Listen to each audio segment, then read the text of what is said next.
আহ মানুষ, কি দুনিয়ার মোহে পড়ে গেলা, যেই মোহের কারণে স্বয়ং আপন মালিকরে ভুলিয়া গেলা।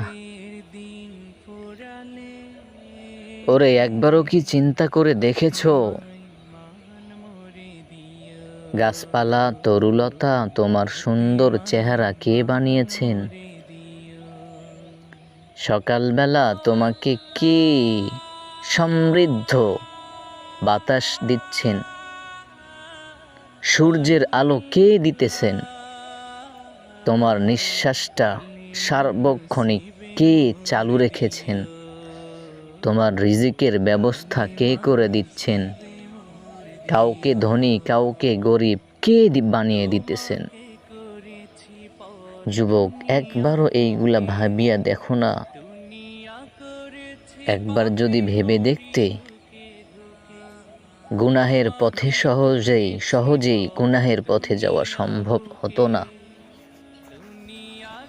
সময় থাকতে ভালো হইয়া কবরে যাওয়া যায় না।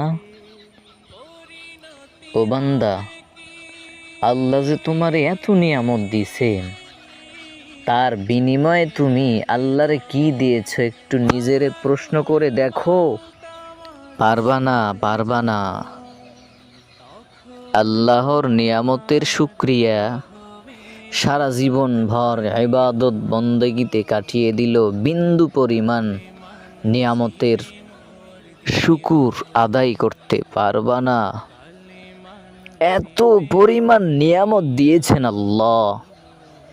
পৃথিবীর সব কটা গাছ কেটে যদি কলম বানানো হয়, সব কটা গাছের পাতা দিয়া যদি পৃষ্ঠা বানানো হয়, সমস্ত সাগরের পানি, সমুদ্রের পানি, ঝর্ণার পানি, পুকুরের পানি, নালার পানি, সব বিশ্বের যত সমুদ্র, সব সমুদ্রের পানি দিয়া যদি কালি বানানো হয়, এরপরে যদি আমার আল্লাহ তাআলার গুণগান লেখা শুরু করা হয়, কোশ্চিন কালো শেষ করতে পারবা